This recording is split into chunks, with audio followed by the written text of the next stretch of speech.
जय हिंद दोस्तों। Class today के डिजिटल प्लेटफॉर्म पे आप सभी लोगों का स्वागत है, इस उम्मीद के साथ कि आप सभी लोग स्वस्थ होंगे, मस्त होंगे, बहुत ही अच्छे से अध्ययन कर रहे होंगे। ठीक है, फटाफट जो है कि आगे चलते हैं।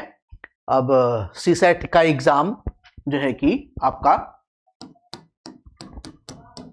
हो चुका है ना। इसमें हम आपको जो है कि दो महामैराथन क्लास दिए थे, एक सीडीपी का दिए थे, एक आपका ईवीएस का दिए थे। बाकी एक आध लेक्चर और लेना था बट हो नहीं पाया, बट चलो उस बात को खत्म करते हैं। ठीक है, अब एक चीज थोड़ा सा और मैं आपको इंफॉर्मेशन दे दूं कि 23 आपका जो 23 फरवरी है, 23 फरवरी को है ना एसएससी जीडी का एग्जाम होने वाला है। एसएससी जीडी का एग्जाम होने वाला है। तो जो एसएससी जीडी का एग्जाम होने वाला है उसके लिए जितने भी मैंने जो है कि क्लासेस बना रखे हैं जीएस के, है ना, उतने अगर आप देख लेते हैं तो उससे आपका काम चल जाएगा। और हम ट्राई करेंगे इसमें ट्राई करेंगे कि आपका महामैराथन क्लास जो है कि हम आपको लेके आए, जिसमें आपका हिस्ट्री होगा, हिस्ट्री का महामैराथन, फिर आपका ज्योग्राफी का महामैराथन, साथ ही साथ आपका पॉलिटी का, इकोनॉमिक्स का और करंट अफेयर्स का, करंट अफेयर्स प्लस आपका स्पोर्ट का, इसका जो है कि पूरा एक महामैराथन जो है कि 4-5 क्लासेस लेके आ जाएं, जिससे आपका पूरा जो है कि जो जीएस जनरल अवेयरनेस वाला और जीके वाला जो पोर्शन है, जिसमें आपका 20 से लगभग 40 क्वेश्चन के आसपास आते हैं, वो आपका उसमें क्या हो जाए, कवर हो जाए। ठीक है, अगर आप डिटेल में देखना चाहते हैं तो ये जो क्लासेस आपको मिल रही हैं जीएस का, जो ऑल एग्जाम्स के लिए है, इसको भी आप देख सकते हैं। इसकी खास बात यह है कि इसमें मैं कंटेंट के साथ साथ आपका क्वेश्चन प्रैक्टिस भी प्रॉपर रूप से करा रहा हूं, आपको दिखाता जा रहा हूं साथ ही साथ कि कौन कौन से टॉपिक से कैसे कैसे प्रश्न जो है कि पूछे गए। लास्ट क्लास में हमने जो है कि आपको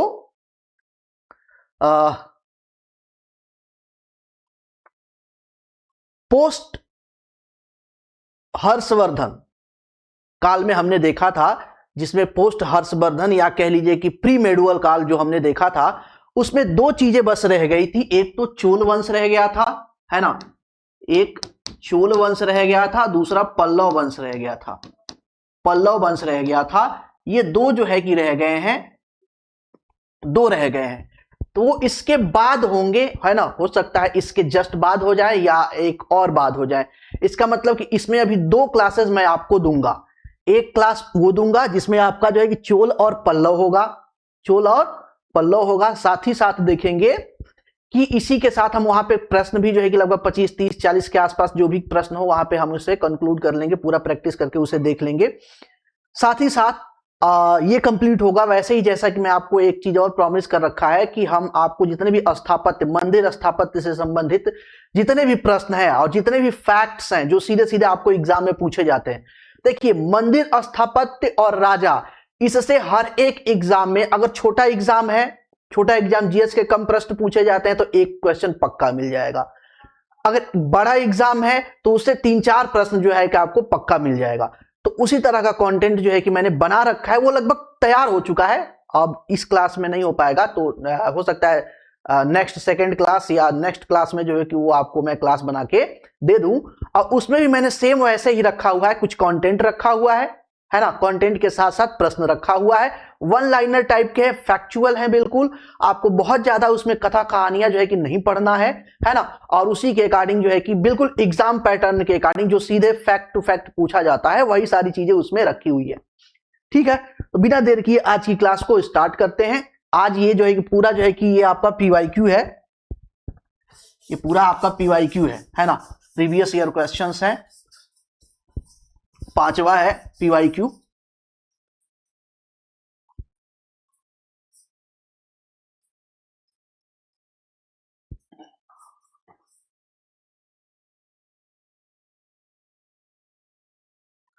इसमें लगभग आपको 60 क्वेश्चन के आसपास प्लस 60 क्वेश्चन प्लस नहीं, सॉरी, 60 क्वेश्चन के आसपास अप्रॉक्स जो है कि आपको मिल जाएगा प्रश्न। ठीक है, तो बिना देर किए फटाफट इस क्लास को स्टार्ट करते हैं। जैसे कि मैंने आपको कराता आया हूं उसी हिसाब से इस जो है कि सेशन को भी कराऊंगा। क्वेश्चन के साथ साथ इसका एक्सप्लेनेशन करता हुआ चलूंगा। और ये मान लीजिए कि ये 40 क्वेश्चन के आसपास है, बट ये मान के चलिए कि 100-150 प्रश्नों को जो है कि कवर करेगा। जैसे एक्सप्लेनेशन होगा उसके अकॉर्डिंग मैं बताता चलूंगा कि यहां से इस पॉइंट से भी, इससे भी प्रश्न पूछा गया है। तो बिना देर की आज की क्लास को स्टार्ट करते हैं। प्रश्न संख्या फर्स्ट, उस शासक का नाम क्या है जिसने विजय स्तंभ बनाया था, निर्माण कराया था? विजय स्तंभ के बारे में बात की जा रही है, विजय स्तंभ।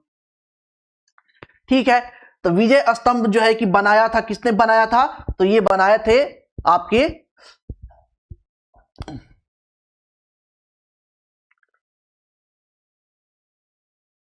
राणा कुंभा ने। ठीक है, ये कहां के थे? ये थे आपके राजस्थान,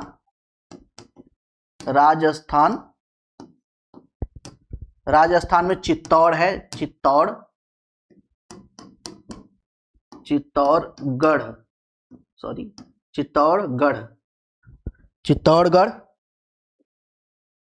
है ना, चित्तौड़गढ़। ये जो विजय स्तंभ है, ये विजय स्तंभ 9 मंजिला है, याद रखिएगा 9 मंजिला है, 9 मंजिला है। कितने मंजिल है इसमें? 9 मंजिल है। और समर्पित किसका है, मतलब किसको समर्पित करके बनाया गया है, किस भगवान को समर्पित करके? तो भगवान विष्णु को, भगवान विष्णु को समर्पित करके बनाया गया है। और ये कहां के थे? तो ये मेवाड़ के राजा थे,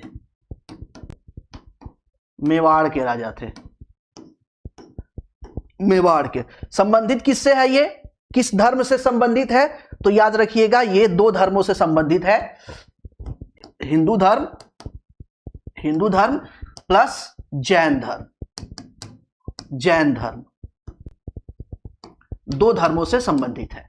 तो इसके बारे में जितना हमने डिटेल देखा वो हमने पूरी चीज देख लिया है ना। ये कहां के थे? राजा राणा कुंभा जो है कि कहां के थे? तो ये राजस्थान चित्तौड़गढ़ जो है कि आपका विजय स्तंभ बना हुआ है, 9 मंजिल इसमें है। इसमें भगवान विष्णु को जो है कि समर्पित है। लेकिन धर्म की बात करें तो ये 2 धर्मों से संबंधित है, एक तो हिंदू धर्म और दूसरा आपका जैन धर्म। ये मेवाड़ के क्या थे? राजा थे, मेवाड़ के राजा थे। ठीक है, आगे चलते हैं। नेक्स्ट प्रश्न संख्या 2, एक मिनट थोड़ा सा पानी लेते हैं क्या? ठीक है,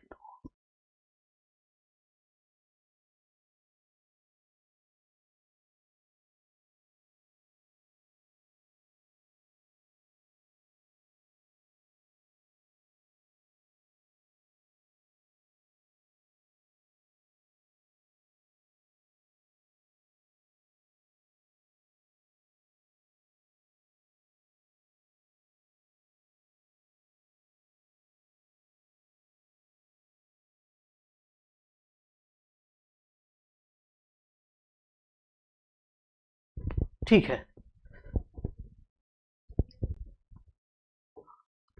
तो राणा कुंभा के बारे में हमने देखा। प्रश्न संख्या दूसरा देखते हैं। निम्नलिखित में से भारत पर पहली बार आक्रमण करने वाले कौन थे? अफगान थे, मंगोल थे, अरब थे, तुर्क थे? तो पहली बार आक्रमण करने वाले अरब थे। पहली बार आक्रमण करने वाले कौन थे? अरब थे। कब हुआ था? 712 एडी में। 712 एडी में कौन किया था? तो मोहम्मद बिन कासिम, मोहम्मद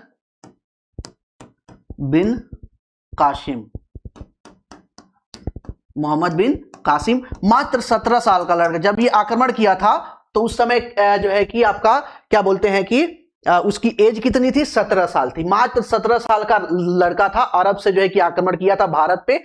और किस क्षेत्र में जो है कि किया था? तो सिंध वाले क्षेत्र में, सिंधु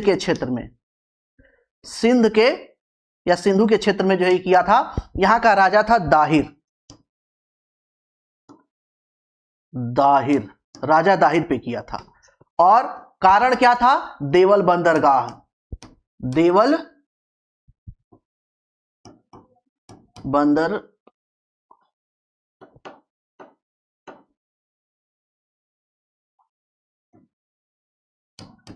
बंदरगाह पर अरब जहाज की लूट, है ना। अरब जहाज का जो जहाज था, जो सामान लेके जा रहा था, देवल बंदरगाह पे लूट लिया गया था। तो जो खलीफा थे उन्होंने इल्जाम लगाया कि ये चूंकि जो है कि राजा दाहिर के जो टेरिटरी है देवल बंदरगाह उसी के अंतर्गत था, तो वहीं पे लूट हुई है। इसका मतलब कि इसके रिस्पॉन्सिबल कौन है? राजा दाहिर है। इसलिए राजा दाहिर पे मोहम्मद बिन कासिम ने क्या किया? आक्रमण कर लिया। आक्रमण करने के बाद जो है कि इनको वहां पे युद्ध होता है, रावर का युद्ध होता है। रावर का युद्ध होता है। रावर के युद्ध में जो है कि राजा दाहिर को हरा दिया जाता है, सिंध वाले क्षेत्र पे जो है कब्जा कर लिया जाता है, और यहीं पे सबसे पहले जजिया लगता है। जजिया, यहीं पे सबसे पहले जजिया कर लगाया जाता है। ये सारे फैक्ट पूछे गए हैं कि जब अरब का आक्रमण हुआ था सिंध पे, तो वहां का राजा कौन था? राजा दाहिर था। कारण क्या था? देवल बंदरगाह पे लूट हुई थी, वो कारण था। ठीक है, कौन सा युद्ध हुआ था? तो रावर का युद्ध हुआ था। रावर के युद्ध में राजा दाहिर जो है कि हार गए थे। यह भी प्रश्न पूछा जाता है कि सबसे पहले भारत में जजिया किस जगह लगा या किसने लगाया? तो सबसे पहले जो है कि जजिया लगा था आपका सिंध के क्षेत्र पे, मोहम्मद बिन कासिम ने जो है कि यहां पे वसूला था, लगाया था। ठीक है, आगे चलते हैं। नेक्स्ट प्रश्न संख्या तीसरा, पृथ्वीराज रासो निम्नलिखित में से किसने लिखा था? किसने लिखा था पृथ्वीराज रासो? तो पृथ्वीराज रासो जो है कि चंद्रबरदाई लिखे हैं। चंद्रबरदाई जो है कि पृथ्वीराज चौहान या पृथ्वीराज तृतीय के दरबारी कवि थे। इन्होंने जो है कि यहां पे लिखा था। नेक्स्ट आगे चलते हैं। प्रश्न संख्या 4, पूर्व मध्यकालीन भारत के शासक राजवंशों के साथ उनकी राजधानियों का मेल बिठाइए। ठीक है, अब जैसे यहां पे ये आपके राज्य हैं, राज्य हैं, ये उनकी राजधानियां हैं, राजधानियां हैं, है ना। इनको क्या करना है? मैच करना है। ठीक है, तो चंदेलों की शासन कहां पे था? खजुराहो पे था।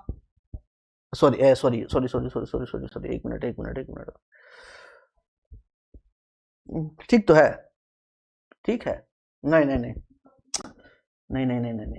ये तो कलाकृत स्थापना, ये चंदेलों का जो है कि यहां पे था अन्हिलवाड़ पे था। ठीक है, और कौन बच गया?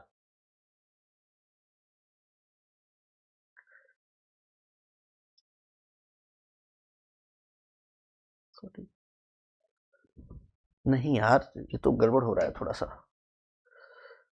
सही तो है, प्रतिहार सीधे सीधे होगा। सॉरी, सही होगा।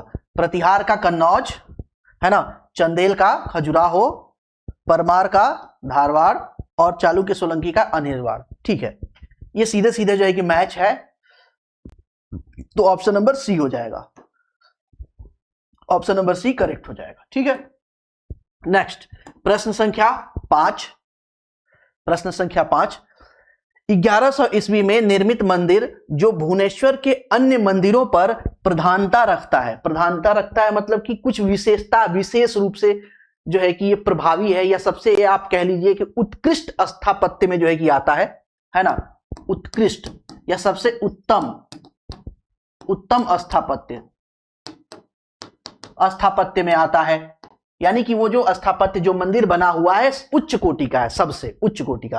ठीक है, तो वो कौन सा है? राजा रानी मंदिर, कंदरिया महादेव मंदिर, त्रिभुवनेश्वर लिंगराज मंदिर, मुक्तेश्वर मंदिर। तो पहले देखिए, जो भुवनेश्वर की बात की जाए तो वहां पे जो है कि आपका त्रिभुवनेश्वर लिंगराज मंदिर जो सबसे ज्यादा प्रभुत्व जो है कि वहां पे रखता है। ठीक है, इसके बारे में अगर हम बात करते हैं तो ये आपकी 11वीं सदी, यहां पे लिखा हुआ है ऑलरेडी, 11वीं सदी टू 12वीं सदी के आसपास जो है कि ये 12वीं सदी के आसपास ये जो है कि बना हुआ है ना। और ये भगवान विष्णु को समर्पित है। किससे है? सॉरी, भगवान विष्णु, सॉरी, भगवान शिव व विष्णु दोनों को समर्पित है, दोनों को समर्पित है। इस चीज को आपको ध्यान रखना है। ठीक है, और ऊंचाई की बात करें तो ये ऊंचा देखें ना, तो ये ऊंचा लगभग 180 फीट ऊंचा है। 180 फीट क्या है? ऊंचा है। लेकिन याद रखिए कि ये उड़ीसा का दूसरा सबसे ऊंचा मंदिर है। क्या है? उड़ीसा का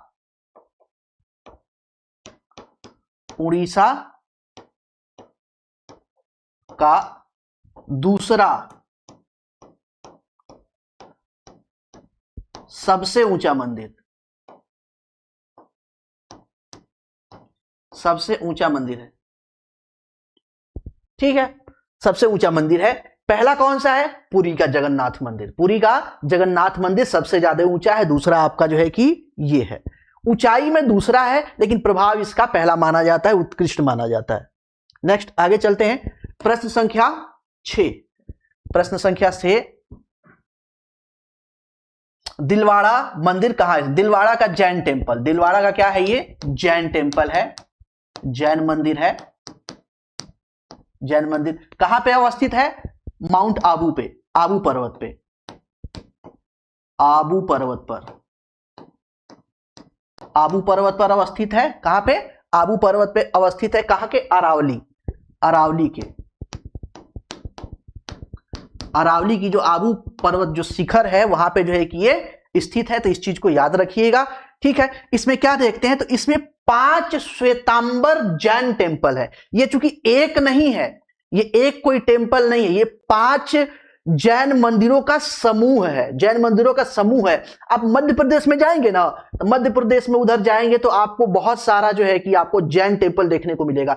जब जैन लोगों की शादी होती है ना, तो शादी होने के बाद वो लोग जो है कि जितने आसपास उनके जो है कि कुल मंदिर है या कुल देव का मंदिर है या जैन टेम्पल है फेमस फेमस, वहां पे लोग जाते हैं और जा करके वहां पे वो जो जैन संत हैं उनका आशीर्वाद ग्रहण करते हैं, ठीक है। ये वहां का रिचुअल्स है।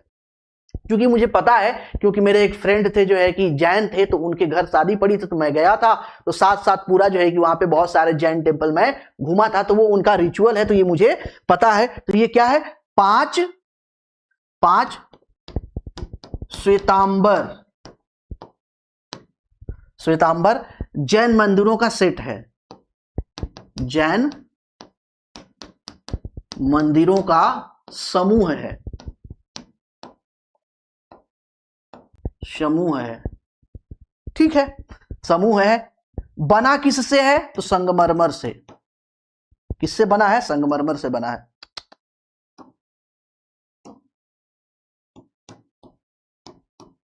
संगमरमर से बना है, संगमरमर से बना है, ठीक है। और ये किस किस शासक के जो है कि के शासनकाल में बना है? तो विमल शाह, वो है राजा विमल शाह, राजा विमल शाह, राजा विमल शाह के जो है कि शासनकाल में, जो आपके चालुक्य सोलंकी वंश के थे, है ना। ठीक है, इसको छोड़ दो, चालुक्य सोलंकी वंश के थे, ठीक है। ये चीजें पूरी जो है कि डिटेल हो गई। आबू के दिलवाड़ा मंदिर के बारे में पूरा डिटेल हो गया, है ना। इसमें से देखिए जो पूछा जाता है वो तो ये पूछा ही जाता है कि दिलवाड़ा का मंदिर किस धर्म से संबंधित है? जैन धर्म से संबंधित है, ठीक है। आप कहां पे है? आबू पर्वत पे है। किस जो है कि पर्वत पे, आबू शिखर पे है। किस पर्वत पे है? अरावली पर्वत श्रृंखला पे है। श्वेतांबर जो आपके जैन धर्म में श्वेतांबर और दिगंबर जैन धर्म में 2 समुदाय है, तो उसमें से आपका श्वेतांबर से संबंधित है। कितने मंदिरों की संख्या है? 5 संख्या। बने किससे? संगमरमर से। ये भी पूछा गया है। आगे हम प्रश्न दिखाएंगे, हालांकि ये अभी तक पूछा नहीं गया है, लेकिन कभी भी पूछा जा सकता है। विमल शाह द्वारा बनाया गया है, तो इस चीज को ध्यान रखिएगा। आगे चलते हैं, प्रश्न संख्या 7, खजुराहो स्थित मंदिरों का निर्माण किसने करा? ये बहुत पूछा है। हालांकि देखिए, मंदिर स्थापत्य को मैं आगे कराऊंगा, तो ये जो कुछ चीजें हैं ना, मंदिर स्थापत्य से संबंधित कुछ प्रश्न है, वो और डिटेल में, फैक्ट और डिटेल में हम वहां पे उन चीजों को देखेंगे। प्रश्न भी वहां पे बहुत सारे मैं आपको दिखाऊंगा। अभी तो ये 1 आध 2 जो है कि एग्जाम अभी जैसे चल रहा है क्लास, तो इसमें जो है कि कुछ पीछे ऑलरेडी जो कंटेंट की क्लास हो चुकी है उससे प्रश्न है, कुछ जो है कि अभी आगे आएगा उससे होगा, कुछ आगे आएगा उससे होगा। तो परेशान नहीं होना है, सारी चीजें मैं आपको कंटेंट और प्रश्न दोनों को जो है कि साथ साथ कराता चलूंगा, ठीक है। तो ये कुछ आगे जब ही कंटेंट में कराएंगे उससे जो है कि यहाँ पे ले लिया गया है, तो परेशान नहीं होना। तो जब आगे कराएंगे तो और इसको अच्छे तरीके से बताएंगे कि और ये किस किस एग्जाम में पूछा गया है, पूरा हम आपको बताएंगे, ठीक है। तो खजुराहो के स्थित मंदिरों का निर्माण किसने कराया था? तो चंदेल शासकों ने कराया था, चंदेल राजपूतों ने कराया था। किसने कराया था? चंदेल राजपूत। अभी बस इतना जानिए, चंदेल राजपूतों ने कराया था। आगे डिटेल में और बताएंगे। विजय स्तंभ कहां स्थित है? देखो अभी हमने बताया चित्तौड़गढ़। कब पूछा गया है? एसएससी में पूछा गया है। ये सारी चीजें पूछा जाता है, ठीक है। विजय स्तंभ के बारे में इसीलिए मैंने डिटेल में पहले ही आपको बता दिया कि बार बार उसके बारे में दिक्कत ना हो आपको।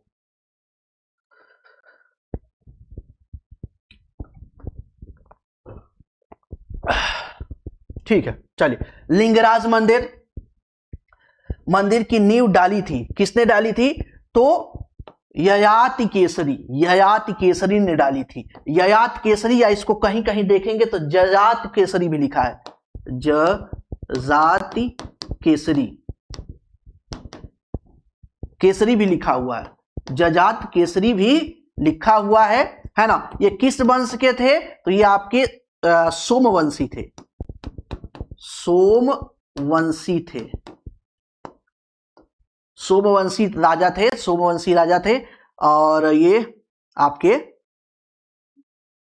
कौन सा प्रश्न है? ठीक है,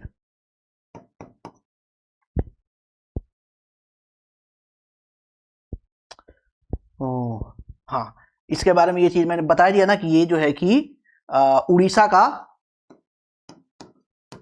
का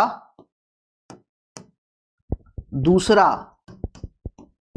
सबसे ऊंचा मंदिर है, सबसे ऊंचा मंदिर है, ऊंचा मंदिर है। ठीक है, पहला कौन सा है? पहला कौन सा है? फर्स्ट अभी मैंने बताया कौन सा है? फर्स्ट आपका पुरी का जगन्नाथ मंदिर, पुरी का जगन्नाथ मंदिर, जगन्नाथ मंदिर। ठीक है, चलो आगे चलते हैं। नेक्स्ट प्रश्न संख्या 10। सोमनाथ के मंदिर पर 2025 ईस्वी में महमूद गजनबी के आक्रमण के समय गुजरात का शासक कौन था? अब देखिए यहां पे थोड़ा सा कंफ्यूजन होता है। कंफ्यूजन क्या होता है कि किसी बुक में देखेंगे ना तो 1026 में जो है कि सोमनाथ पे अटैक की बात किया जाता है, किसी बुक में कहीं देखेंगे तो 1125 में जो है कि सोमनाथ के मंदिर पे अटैक की बात की जाती है। तो यहां पे याद रखिए कि ये जो है कि जो महमूद गजनबी जो था ये 1025 में अपने राज्य से चला था और 1026 में जो है कि भारत पहुंचा और 26 में अटैक किया। ठीक है, तो प्रश्न बनाने वाले थोड़ा ये क्लियरिटी नहीं देते हैं, क्लियरिटी नहीं देते हैं। तो किसी किसी प्रश्न में या कहीं कहीं बुक में 26 लिख देता है, कहीं कहीं बुक में आपका जो है कि 25 लिख देता है। तो 25 लिखे 26 लिखे, आपको ध्यान में रखना है कि 25 में ये जो है कि अपने घर से चला था, 26 में जो है कि यहाँ पे पहुंचा और पहुंचने के बाद बढ़िया से जो है कि लूटपाट किया था। ठीक है, तो यहां से डेट की वजह से कंफ्यूज नहीं होना। आक्रमण करते समय गुजरात का शासक कौन था? शासक की यहां पे बात की जा रही है, तो शासक थे भीमदेव प्रथम। कौन थे? भीमदेव प्रथम थे। कौन सा प्रश्न है? 10 नंबर, भीमदेव प्रथम। सोमनाथ पे जो है कि क्या किया? आक्रमण किया और वहां पे जो है कि मंदिर प्लस आपका जो ज्योतिर्लिंग था,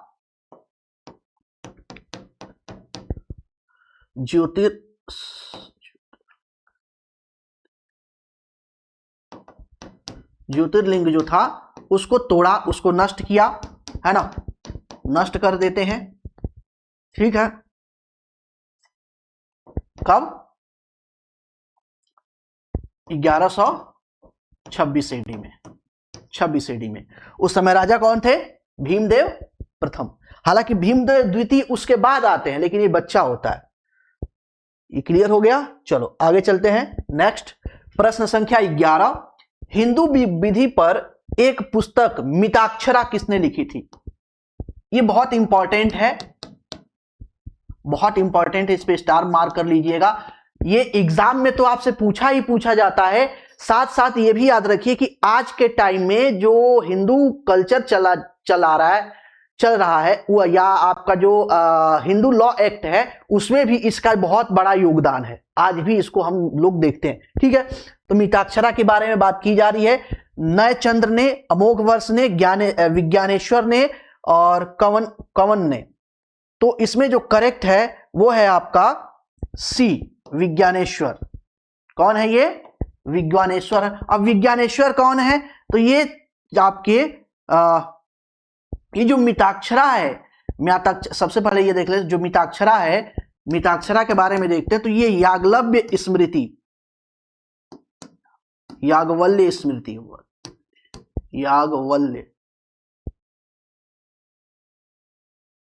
याज्ञवल्क्य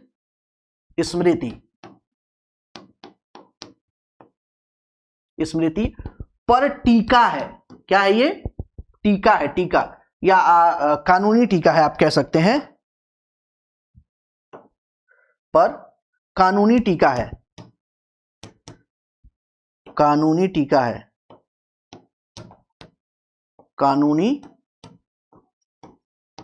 टीका टिप्पणी है, टीका टिप्पणी, यानी कि ये जो आधारित है ये किससे संबंधित है सीधे, तो ये संबंधित है याज्ञवल्क्य स्मृति से संबंधित है। ठीक है, और इसको लिखने वाले कौन है, ये आपके विज्ञानेश्वर, और विज्ञानेश्वर को देखते हैं तो ये कल्याणी के चालुक्य,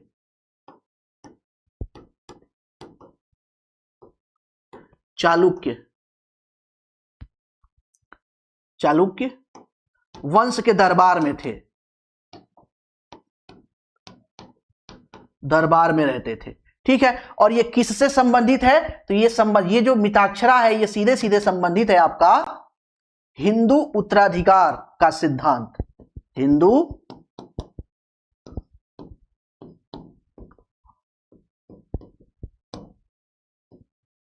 उत्तराधिकार का सिद्धांत,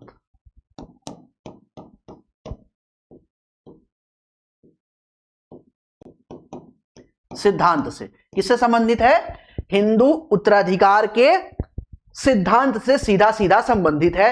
यानी कि आज के टाइम में जो हिंदू लॉ एक्ट है जिसमें आपका उत्तराधिकार का सिद्धांत आता है कि जो पीढ़ी दर पीढ़ी आपकी प्रॉपर्टी ट्रांसफर होती है, चल अचल संपत्ति जो है कि ट्रांसफर होती है, उसका जो नियम कानून है वो यहीं से आता है, मिताक्षरा से। और मिताक्षरा जो है कि किससे संबंधित है, याज्ञवल्क्य स्मृति से। तो ये पूरा जो है कि डिटेल आपको मैंने यहां पे दे दिया है ना। तो आगे चलते हैं, नेक्स्ट प्रश्न संख्या 12, ब्लैक पैगोडा। ब्लैक पैगोडा किसे कहते हैं, तो कोणार्क के सूर्य मंदिर को ब्लैक पैगोडा कहते हैं। कोणार्क के सूर्य मंदिर को क्या कहते हैं, ब्लैक पैगोडा कहते हैं। ब्लैक पैगोडा जो कोणार्क का सूर्य मंदिर है, कोणार्क का सूर्य मंदिर,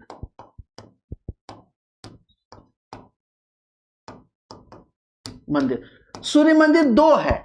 आगे चल के हम आपको बताएंगे सूर्य मंदिर कितने हैं, 2 है ना।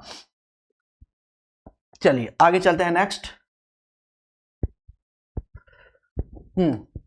रानी पद्मिनी या पद्मावती जो भी है, पद्मिनी या पद्मावत, पद्मावत तो एक्चुअली एक आपका जो है कि ग्रंथ है ना। पद्मावती का नाम अलाउद्दीन खिलजी की चित्तौड़ विजय से जोड़ा जाता है। उनके पति का नाम क्या था, तो उनके पति का नाम था राजा रतन सिंह। क्या था, राजा रतन सिंह। अब यहां पे एक पर्सन आते हैं मलिक मोहम्मद जायसी। मलिक मोहम्मद जायसी ये आते हैं, मलिक मोहम्मद जायसी, मलिक मोहम्मद जायसी, ये एक्चुअली क्या थे, ये राजा रतन सिंह के जो है कि दरबार में रहते थे, दरबारी कवि थे। थोड़ा राजा रतन सिंह से अनबन हो गया, और अनबन होने के बाद ये जो है कि चले गए कहां पे, अलाउद्दीन खिलजी के दरबार में। अलाउद्दीन खिलजी के बारे में कहा जाता है कि ये बहुत लस्टी यानी कि वासना युक्त जो है कि पर्सन था, और इसको जो है कि इनकी पत्नी रानी पद्मावती क्या हो गई, पसंद आ गई। एक बार जो है कि देखा था तो पसंद आ गई, और उसके षड्यंत्र रचा, और षड्यंत्र रच के जो है कि अटैक करा दिया कहां, चित्तौड़ पे। और चित्तौड़ पे जो है कि अटैक करा। इन्हीं ने पुस्तक लिखी है पद्मावत।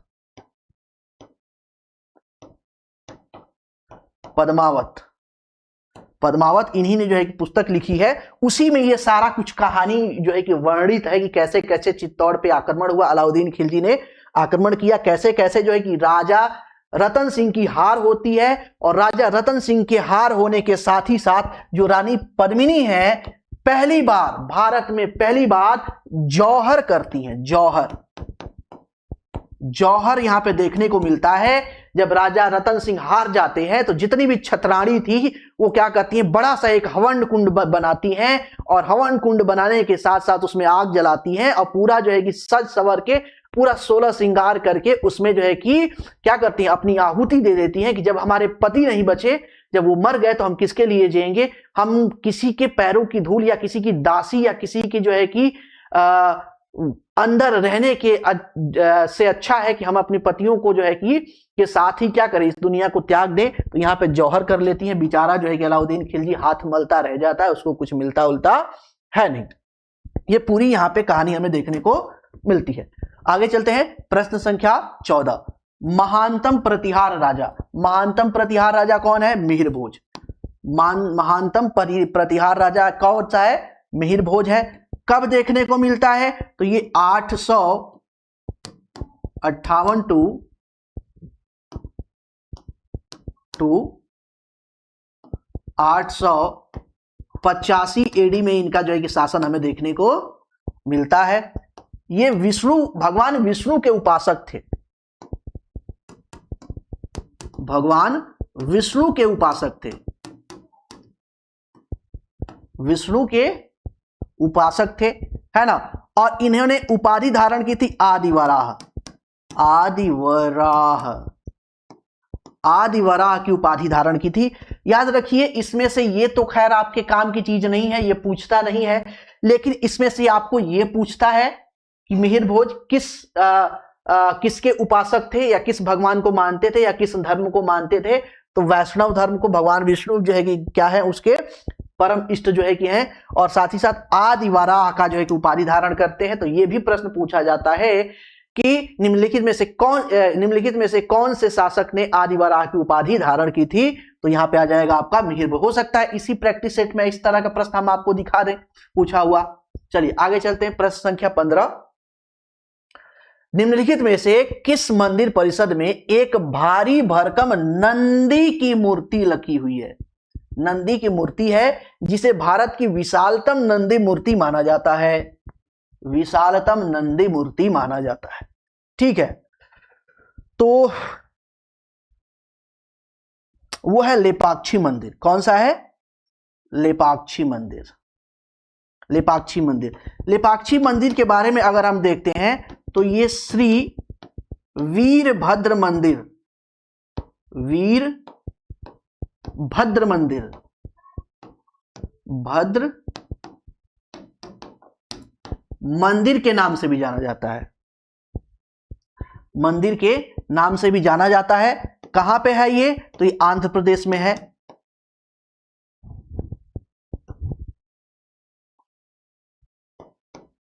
आंध्र प्रदेश में है। किस राजवंश या जो है कि किस जो है कि साम्राज्य से संबंधित है? तो विजयनगर साम्राज्य। विजयनगर साम्राज्य।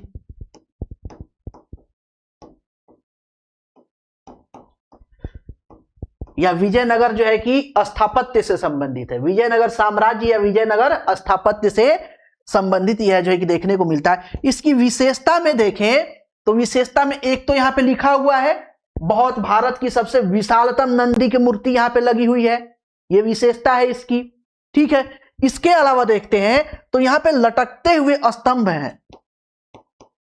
लटकते हुए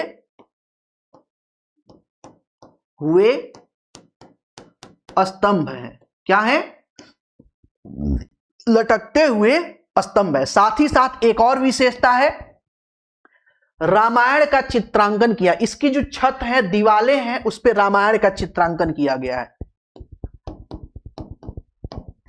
रामायण का चित्रांकन किया गया है।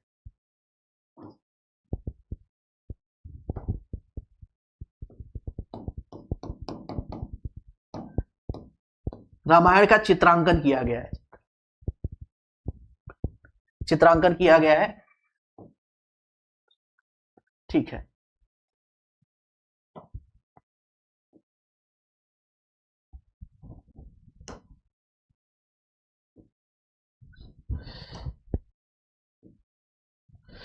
क्या हो रहा है भाई?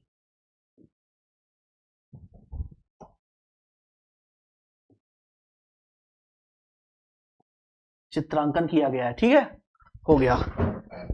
सारी डिटेल हो गई, ओके। आगे नेक्स्ट प्रश्न संख्या 16। प्रश्न संख्या 16, निम्नलिखित में से किसे एक नए संभवत चलाने का यश, यानी कि यश का मतलब कि प्रसिद्धि, या जाना जाता है कि नया संभवत इसने चलाया था, तो वो थे लक्ष्मण सेन। कौन थे? लक्ष्मण सेन। इन्होंने चलाया था लक्ष्मण संभवत। कौन सा संभवत? लक्ष्मण संभवत चलाया था। लक्ष्मण संभवत चलाया था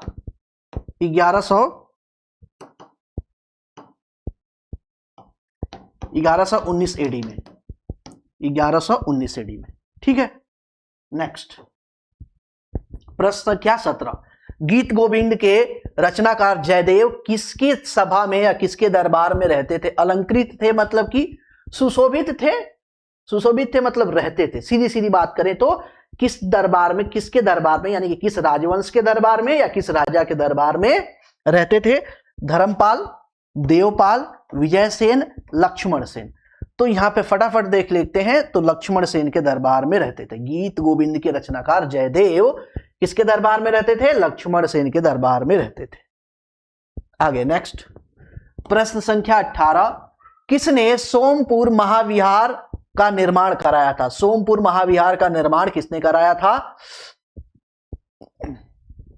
कुमार चंद्र। देखिए ये तो नहीं कराए थे, ये जो है कि आपका नालंदा विश्वविद्यालय आ जाता है। ये हर कोई विश्वविद्यालय ने स्थापित किया था। धर्मपाल ने जो है कि यहाँ पे सोमपुर महाविहार कह लीजिए या सोमपुरी जो है कि आपका विश्वविद्यालय कह लीजिए, उसका जो है कि स्थापना इन्होंने कराया था। किसने कराया था? धर्मपाल ने कराया था। धर्मपाल ये किस क्षेत्र में था? किस क्षेत्र में? तो बंगाल के पाल शासक, जो बंगाल के है ना, बंगाल के जो पाल शासक थे, पाल शासक, उनमें ये जो है कि काउंट होते थे। और पालों के ये दूसरे राजा थे। गोपाल इसके संस्थापक थे, उसके बाद आते हैं धर्मपाल, दूसरे राजा थे, दूसरे राजा थे। और अभी के टाइम में जो देखा जाए, जो आपका सोमपुर महाविहार है वो यूनेस्को के वर्ल्ड हेरिटेज साइट है ना, वर्ल्ड हेरिटेज साइट में जो है कि शामिल है। इसको शामिल किया गया था 1985 में। कब शामिल किया गया था? 1985 एडी में इसको शामिल किया गया था। तो इस चीज को ध्यान रखिए कि कई बार प्रश्न ये पूछ दिया गया है ना कि निम्नलिखित में से कौन सी जगह वर्ल्ड हेरिटेज साइट यानी कि विश्व ऐतिहासिक धरोहर या विश्व जो है कि ऐतिहासिक धरोहर के रूप में शामिल नहीं किया गया है, यूनेस्को द्वारा उस लिस्ट में नहीं है। तो इस तरह के भी प्रश्न पूछे गए हैं, तो इस चीज को जो है कि आपको ध्यान में रखना है। ठीक है,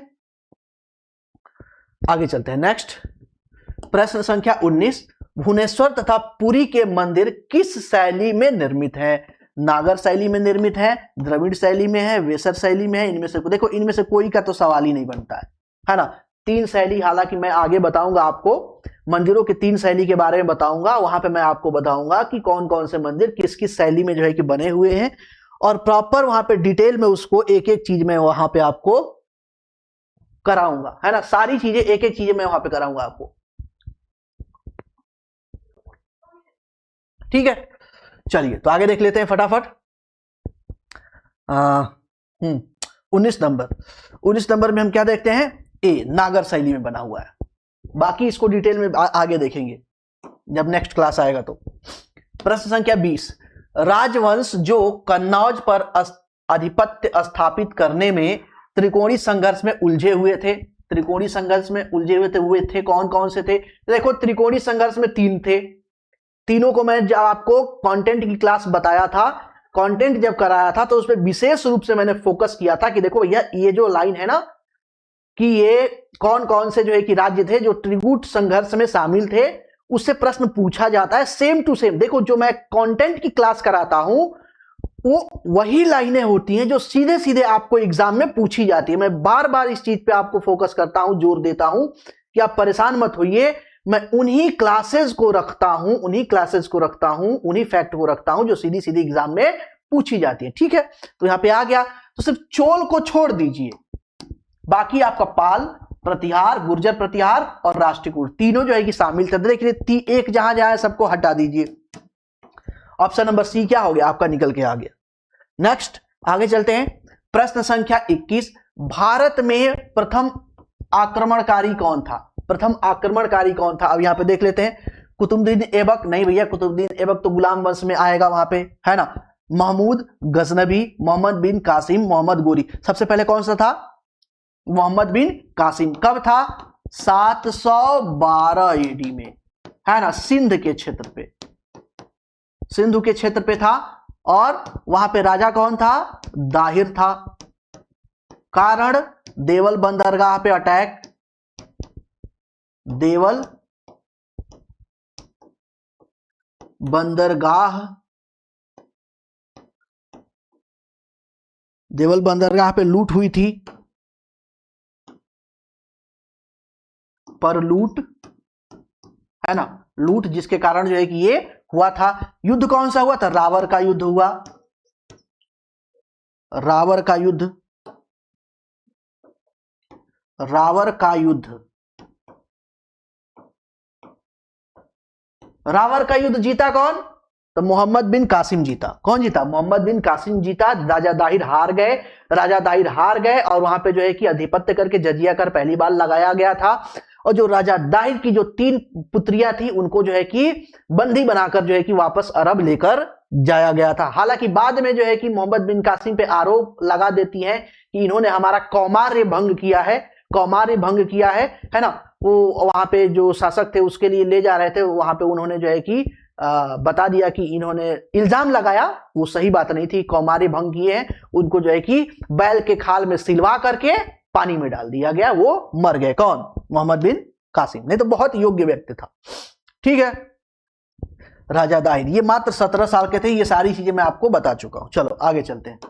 नेक्स्ट प्रश्न संख्या 22, जगन्नाथ मंदिर किस राज्य में है? उड़ीसा में है। बहुत आसान सा है, मैं ऑलरेडी इसको बताता आ रहा हूं, है ना। लिंगराज मंदिर और आपका जो है कि जगन्नाथ मंदिर बहुत फेमस है उड़ीसा का, दोनों के बारे में बता रखा हूं।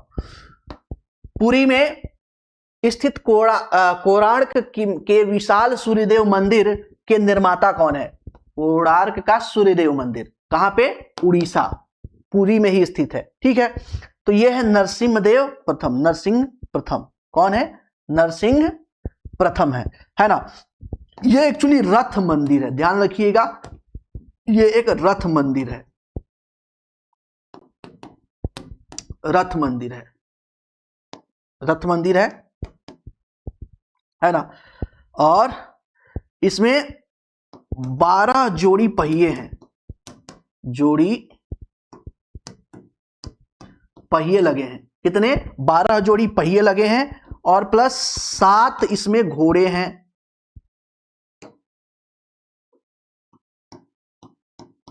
7 इसमें घोड़े हैं, 7 घोड़े हैं।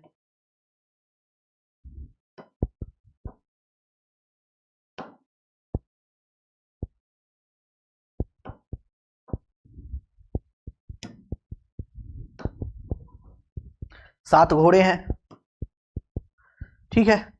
और 7 घोड़े जो है कि 7 घोड़े जो सूर्य भगवान के रथ में लगे हुए हैं, वो 7 रंग के प्रकाश को का प्रतिनिधित्व करते हैं। जो 7 रंग का प्रकाश है ना, जो आपका रेनबो बनता है, रेनबो में 7 कलर हमें दिखते हैं, उन 7 रंगों का प्रतिनिधित्व करते हैं 7 घोड़े। ये कई बार जो है कि एग्जाम में पूछा गया है कि भगवान सूर्य भगवान के रथ में जो 7 घोड़े लगे हुए हैं, वो घोड़े किस चीज का प्रतिनिधित्व करते हैं? तो 7 घोड़े 7 रंग का जो है कि प्रतिनिधित्व करते हैं। तो इस चीज को भी थोड़ा आपको ध्यान में इस बात को रखना है, ठीक है।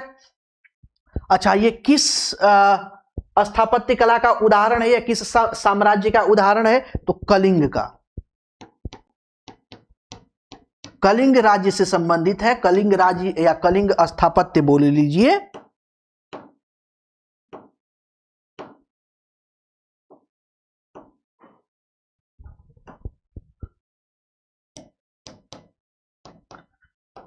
स्थापत्य, कलिंग स्थापत्य से संबंधित है।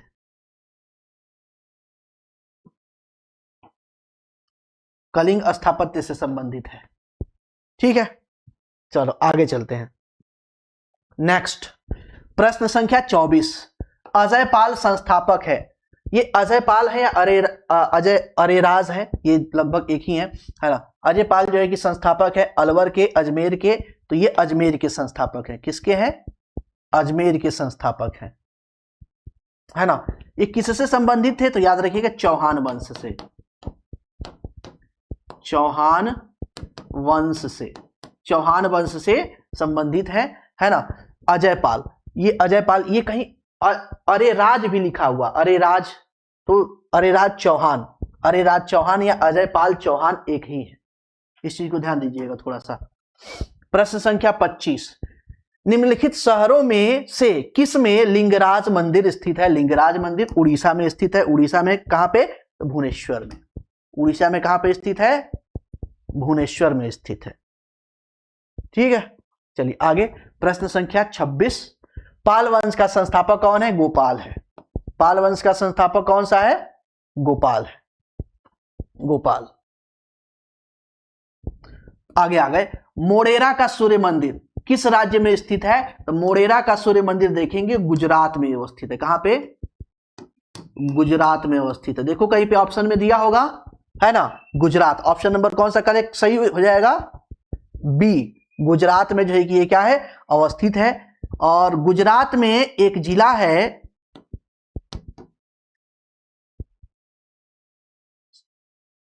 मेहराड़ा या मेहसाणा, ऐसा कुछ करके है, मेहराड़ा जिला में है। और ये किस नदी के तट पे है? तो पुष्पावती, पुष्पावती, जो पुष्पा मूवी है ना, पुष्पा मूवी, तो पुष्पा मूवी से पुष्पावती, पुष्पावती के जो है कि तट पे आपका क्या है? सूर्य मंदिर जो है कि मोढेरा का सूर्य मंदिर जो है कि अवस्थित है पुष्पावती नदी पर। पुष्पावती नदी पे ये बना कब है? तो ये लगभग जो है कि आपका 11वीं सदी में बना हुआ है मंदिर है। 11वीं सदी में सोलंकी वंश से संबंधित है। सोलंकी वंश, सोलंकी वंश के जो भीम प्रथम है ना, भीम प्रथम, इन्होंने जो है कि ये यहां पे बनवाया था।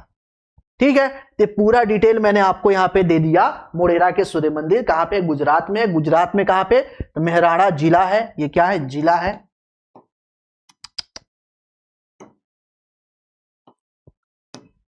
जिला है ना। मेहराड़ा जिले में जो है कि पुष्पावती नदी के तट पे जो है कि स्थित है। 11वीं सदी का मंदिर, सोलंकी वंश से संबंधित है, भीम प्रथम।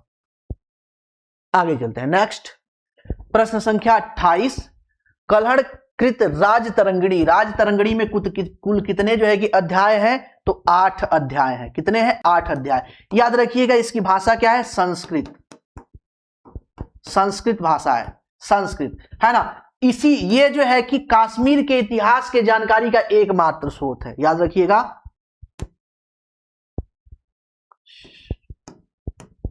कश्मीर के इतिहास का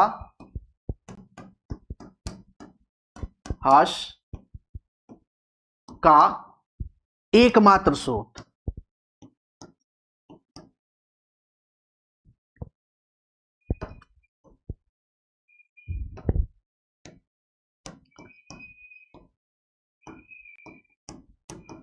स्रोत है ना, लिखित स्रोत जो ग्रंथ है, इसमें जो है कि राजतरंगिणी से पूरा जो है कि कश्मीर का इतिहास बहुत डिटेल में पता चलता है। ये प्रश्न पूछा जाता है कि कश्मीर के इतिहास का जानकारी का स्रोत क्या है? तो राजतरंगिणी, कल्हड़ की राजतरंगिणी में जो है कि ये चीजें लिखी गई है, यहीं से ये संबंधित है। ठीक है, नेक्स्ट आगे चलते हैं।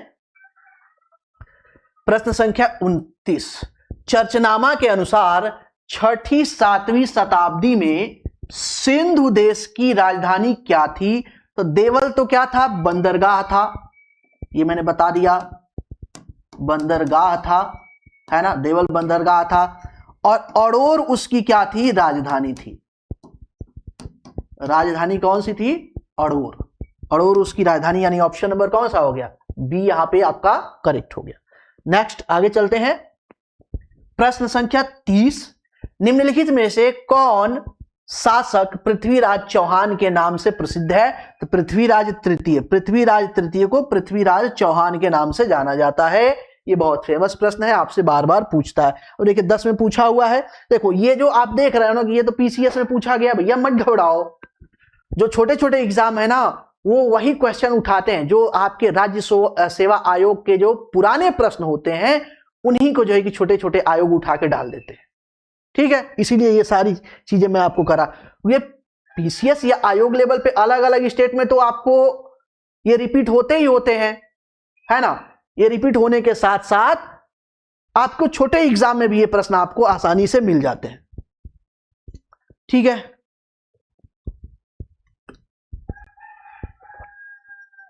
आगे चलते हैं। नेक्स्ट, सॉरी, यह है आल्हा और उदल। आल्हा और उदल संबंधित है तो महोबा से संबंधित है। किससे संबंधित है? महोबा से संबंधित है। महोबा। जेजाक भुक्ति, जेजाक भुक्ति या जेजात भुक्ति, कहीं कहीं जेजात लिखा हुआ है, यानी कि कहीं कहीं आपको जेजात भुक्ति दिखेगा, कहीं आपको जेजाक भुक्ति दिखेगा। तो नाम से घबराना नहीं है, कहीं कहीं जेजाक भुक्ति, कहीं कहीं आपको जेजात भुक्ति दिखेगा। बघेलखंड नहीं है, बुंदेलखंड है। मालवा नहीं है, विदर्भ नहीं है, कौन सा है? बुंदेलखंड है, बुंदेलखंड। ठीक है, चलो आगे चलते हैं। नेक्स्ट, प्रश्न संख्या 33, धंगदेव किस वंश के शासक थे? धंगदेव किस वंश के शासक थे? तो जेजाक भुक्ति चंदेल शासक। जेजात भुक्ति चंदेल, जेजात भुक्ति या जेजाक भुक्ति चंदेल शासक। चलो ठीक है। प्रश्न संख्या 34, निम्नलिखित शासक के नाम का सही कालानुक्रम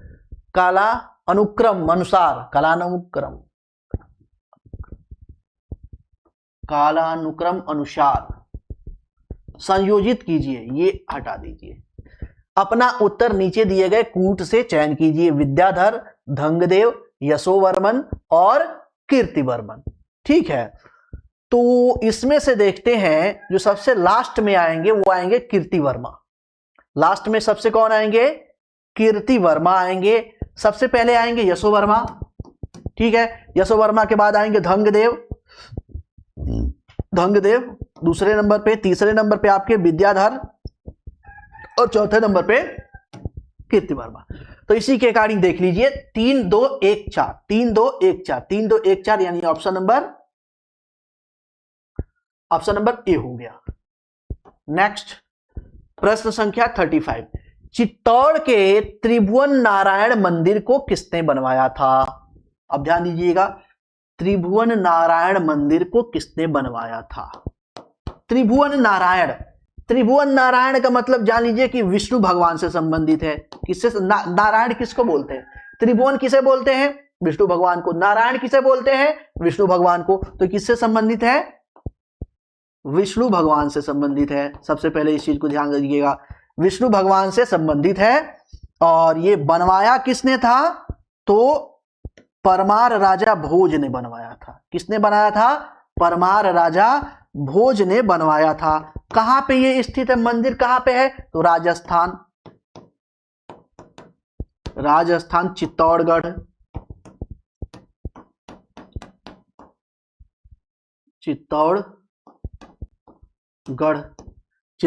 राजस्थान, चित्तौड़गढ़। ठीक है, परमार वंश के राजा थे कौन? भोज, उन्होंने बनवाया था। चलिए आगे चलते हैं। प्रश्न संख्या 36, ओदंतपुरी विश्वविद्यालय है ये।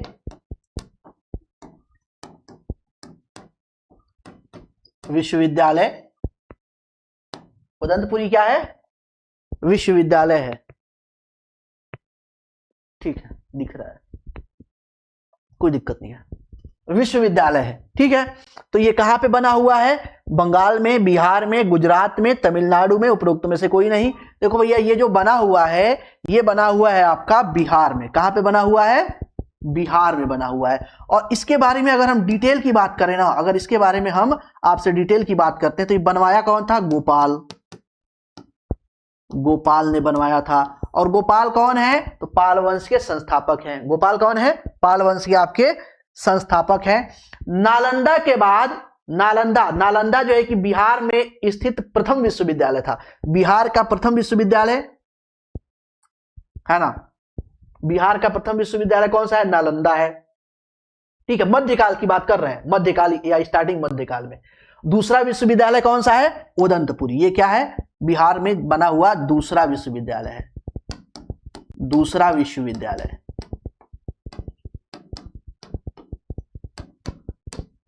है, नालंदा के बाद बना हुआ दूसरा विश्वविद्यालय यह जो है कि है।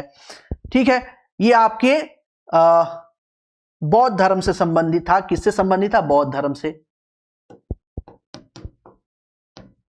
बौद्ध बिहार के रूप में, या आप जो है कि बौद्ध मठ के रूप में इसका स्थापना हुआ था। बाद में ये विश्वविद्यालय बन गया था। इसको नष्ट किसने किया? नष्ट किसने किया? तो बख्तियार खिलजी ने। बख्तियार खिलजी, बख्तियार खिलजी ने।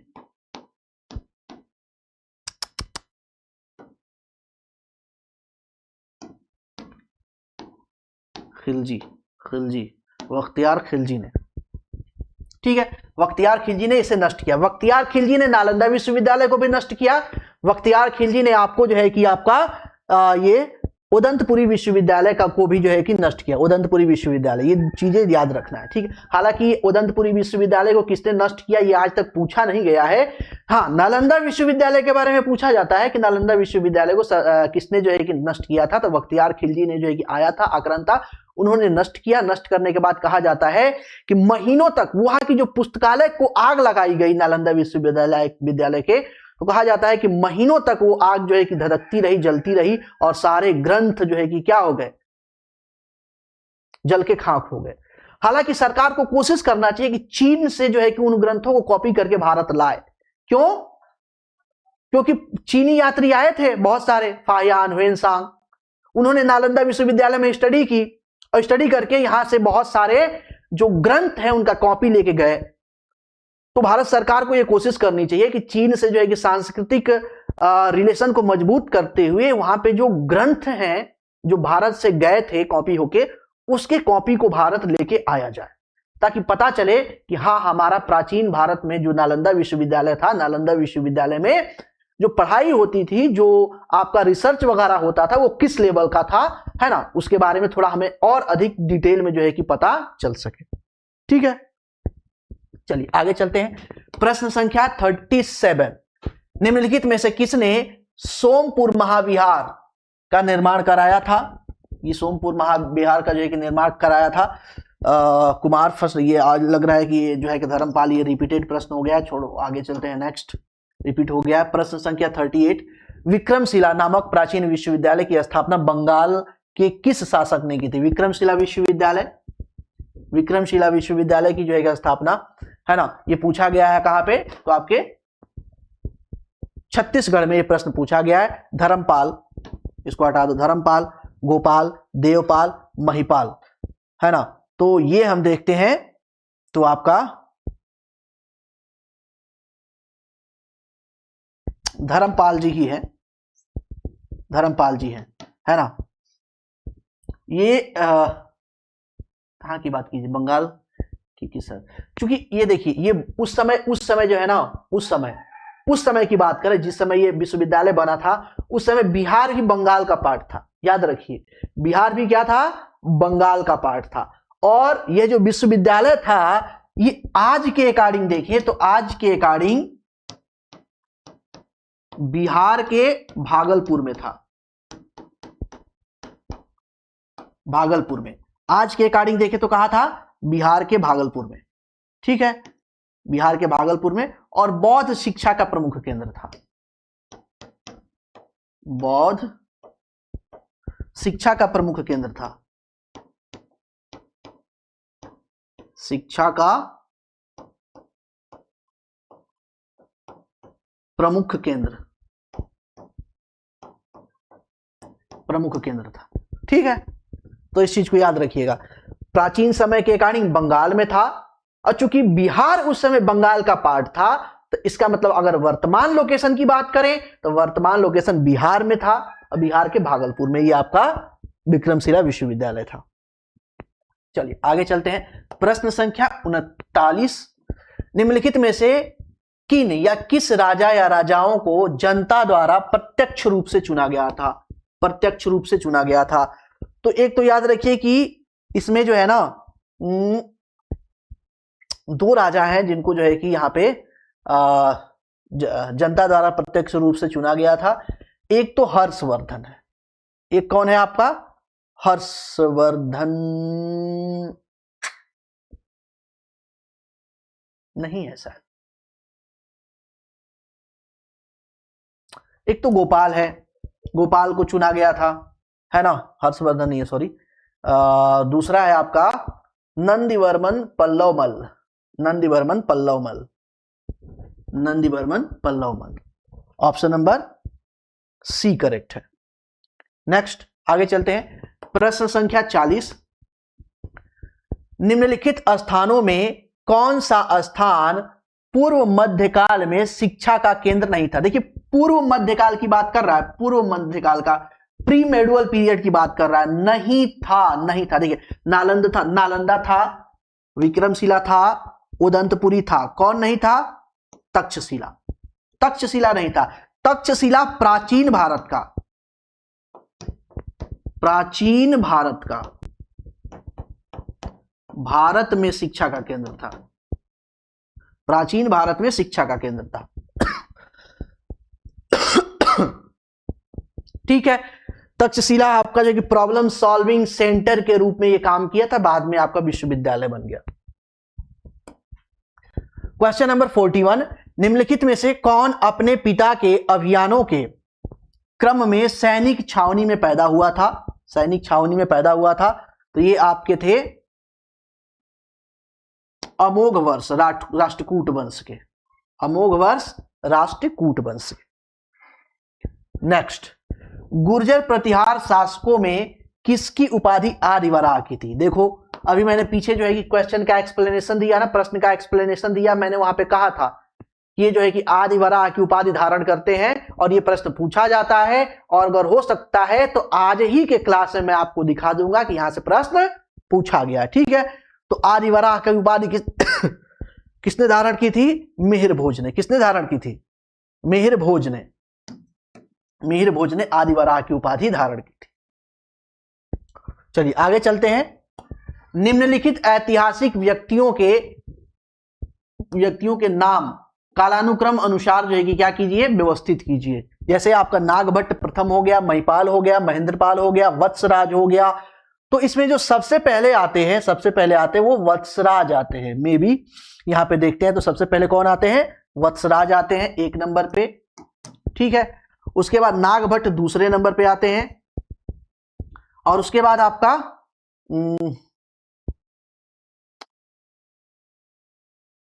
ये तीसरे नंबर पे आते हैं, और ये चौथे नंबर पे आते हैं। तो इसके अकॉर्डिंग देख लेते हैं, तो कौन आ गया आपका? 1 2 3 4, 1 यानी कि 4 4 1 3 2, 4 1 3 2, ऑप्शन नंबर बी। नेक्स्ट प्रश्न संख्या 44, निम्नलिखित में से कौन सा शासक गुर्जर प्रतिहार वंश से संबंधित नहीं है? संबंधित नहीं है। तो देखिए नागभट्ट ये जो है कि गुर्जर प्रतिहार वंश से संबंधित है। महेंद्रपाल अभी हमने देखा कि संबंधित है, देवपाल भी संबंधित है। कौन संबंधित नहीं है? तो भर्तृभट्ट ये संबंधित नहीं है, ये गलत है। आगे, महान जैन विद्वान हेमचंद, महान जैन विद्वान हेमचंद किसकी सभा को अलंकृत करते थे? यानी सीधा सीधा पूछा जा रहा है कि किसकी सभा में या किस राजवंश के सभा में जो है कि ये रहते थे। सॉरी,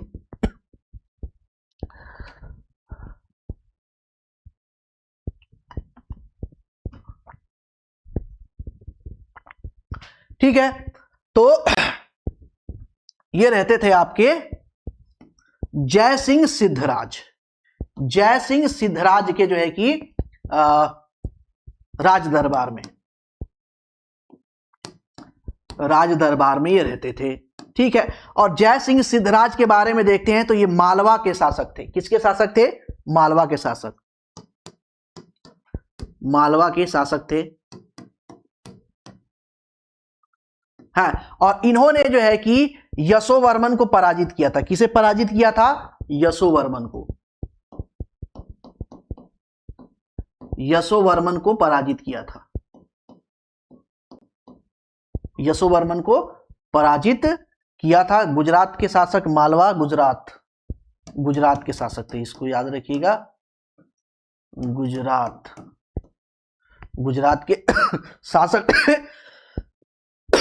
किस वंश से संबंधित थे? किस वंश से संबंधित थे? तो चालुक्य वंश से संबंधित थे। चालुक्य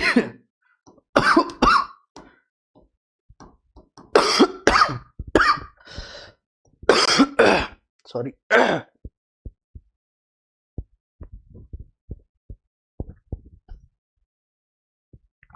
चालुक्य वंश से संबंधित थे। और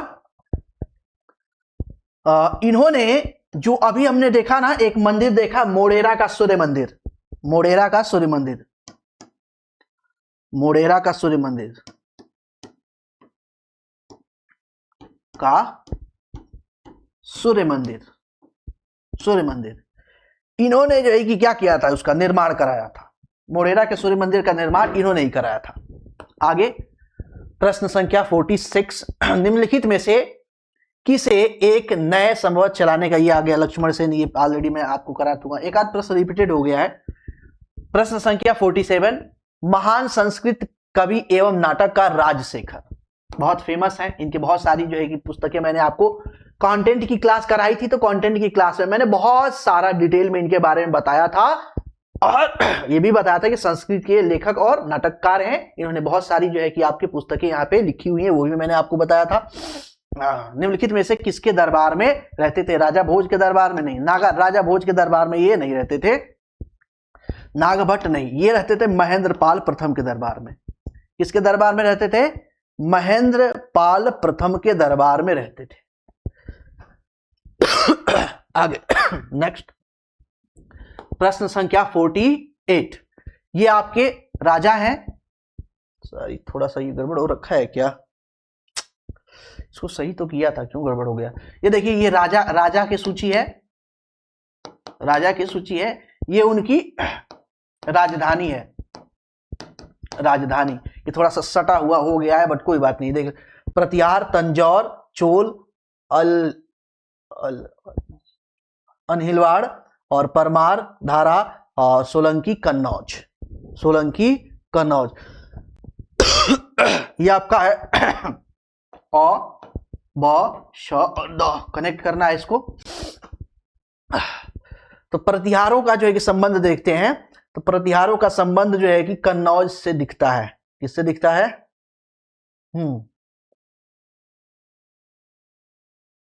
कन्नौज से। ये होगा आपका द, ठीक है। उसके बाद चोल का संबंध जो है कि तंजौर से है, तंजौर से है, यानी कि अ हो गया। और परमार का ढंग से, ठीक है। और सोलंकी का देखें तो बी से, बी से, ये स से, और ये ब से, सॉरी बी नहीं ब से। तो क्या हो जाएगा? द, अ और ब। द, एक का द, दो का अ, तीन का स और चार का ब। ऑप्शन नंबर डी करेक्ट हो जाएगा। ऑप्शन नंबर डी करेक्ट हो जाएगा, दिख रहा है? ठीक है, ऑप्शन नंबर डी। नेक्स्ट प्रश्न संख्या 49, ये राजवंश है, ये राजा है, ये राजवंश है, ये राजा है, ठीक है। इस तरह के प्रश्न कुछ आ गए हैं यहाँ पे। नानुक, चंदेल वंश, जय शक्ति, परमार, नागभट्ट द्वितीय जो है कि, और भोज प्रतिहार, गुर्जर प्रतिहार। अभी तक जितना हमने प्रैक्टिस किया है उसके अकॉर्डिंग देखा गया है। अच्छा, इसमें क्या पूछ रहा है? उपयुक्त में से कितने सही सुमेलित, अच्छा कितने सही सुमेलित है पूछ रहा है ना। चलो, तो कितने सही सुमेलित हैं ये अगर हम देखते हैं यहां पे,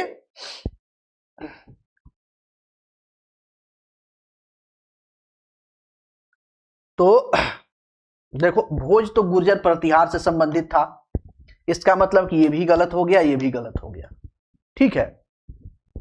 ये भी गलत है। सॉरी, एक मिनट, ये गलत है, ये सही है। तो केवल 2 युग्म सही है, केवल 2 युग्म सही है, 2 युग्म सही है, सॉरी 2 युग्म सही है, केवल 2 युग्म, सॉरी ये गलत नहीं, ये सही है, ये सही है, ये दोनों क्या है, ये दोनों सही है, 1 और 2 क्या है, सही है, यानी कि सिर्फ केवल 2 युग्म सही है, 2 युग्म सही है, ये दोनों क्या है, गलत है, और ऊपर के दोनों सही है, दोनों सही है। प्रश्न संख्या 50, गुर्जर प्रतिहार वंश की स्थापना किसने की थी? नागभट्ट प्रथम ने, वत्सराज ने, हर्षवर्धन ने, मेहरभोज ने। मेहरभोज जो है कि आपके सबसे प्रतापी शासक हैं, जो बीच में आते हैं गुर्जर प्रतिहार वंश में, पहले नहीं आते हैं, है ना। पहले कौन आते हैं जो स्थापना करते हैं? नागभट्ट प्रथम। नागभट्ट प्रथम ने जो है कि इसकी क्या की थी? स्थापना की थी। और ये कई बार पूछा गया है, 2 में पूछा गया, 3 में पूछा गया, और भी कई जगह पूछा गया होगा, बट यहां पे लिखा नहीं गया है। प्रश्न संख्या 51, निम्नलिखित में से कौन से त्रिकोणात्मक संघर्ष का हिस्सा नहीं था? इस तरह का प्रश्न ऑलरेडी पहले किया गया था, लेकिन उस प्रश्न का फॉर्मेट अलग था, इस प्रश्न का फॉर्मेट अलग था, लेकिन यही सारे वहां पे भी थे। तो वहां पे आ जाएगा ऑप्शन डी, चोल। चोल शामिल नहीं थे। ठीक है, चलिए आगे चलते हैं। नेक्स्ट,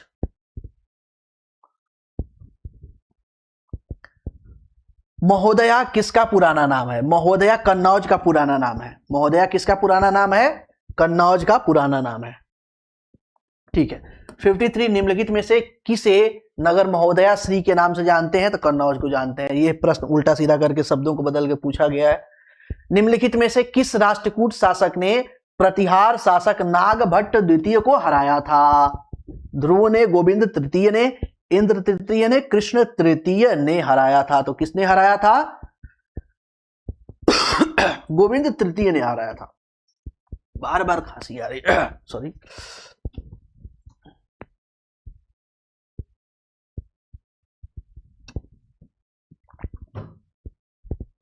क्या हमने देखा, क्या पूछ रहा है? राष्ट्रकूट शासक ने प्रतिहार शासक नागभट्ट द्वितीय को हराया था।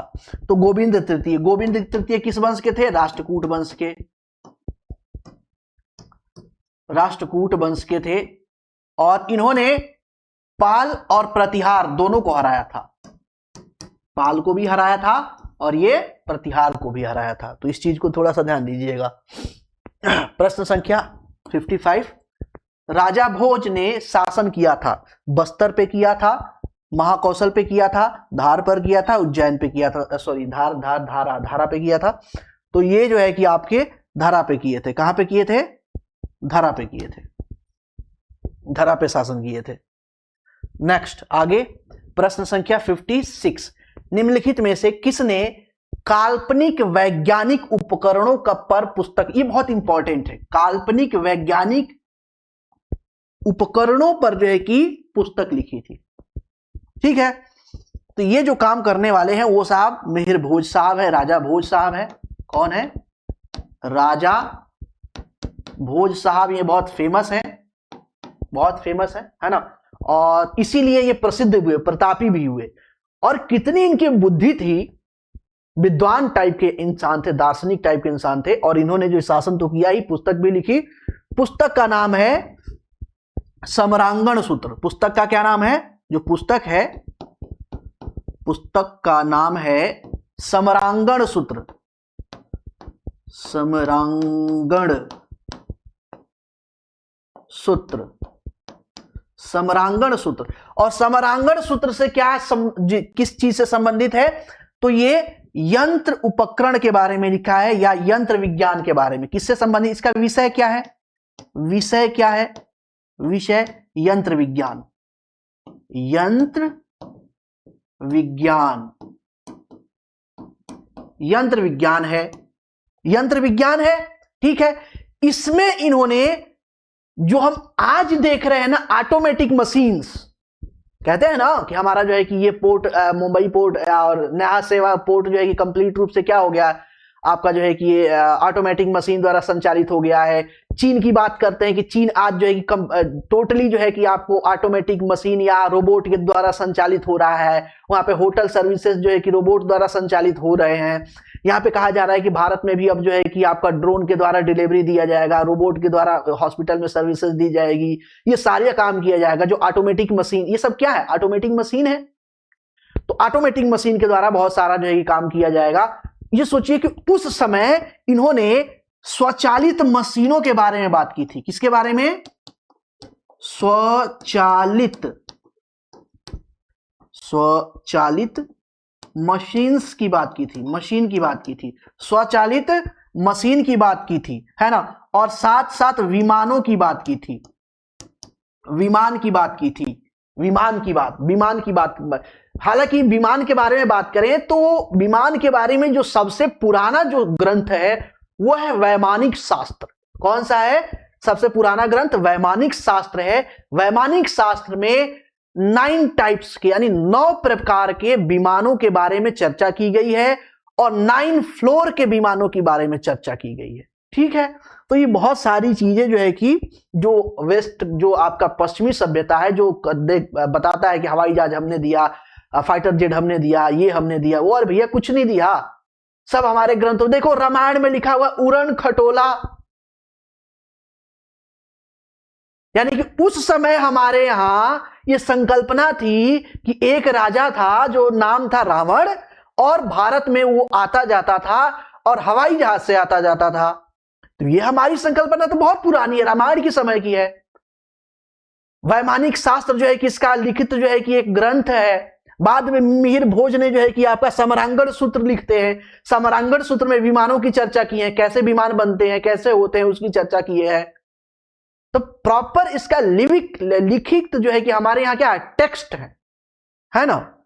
चलिए आगे चलते हैं। नेक्स्ट प्रश्न संख्या 57। इसमें से कौन परमार वंश का शासक नहीं? देखो परमार वंश का शासक नहीं है। उपेंद्र, मुंज, गंगेय देव, उदयादित्य। तो इसमें से गंगेय देव जो है ना, गंगेय देव परमार वंश के शासक नहीं है। देखो कैसे कैसे प्रश्न पूछे जाते हैं। गौड़वाहों के रचयिता थे, हरिसेन थे, आर्यभट्ट थे, वाकपति थे, वाणभट्ट थे। देखो तो इसमें से गौड़वाहों की बात करते हैं तो गौड़वाहों के लेखक हैं वाकपति। कौन है? वाकपति लेखक है। ठीक है, आगे देखते हैं। आज के ये जो क्लास का अंतिम है ना, लगभग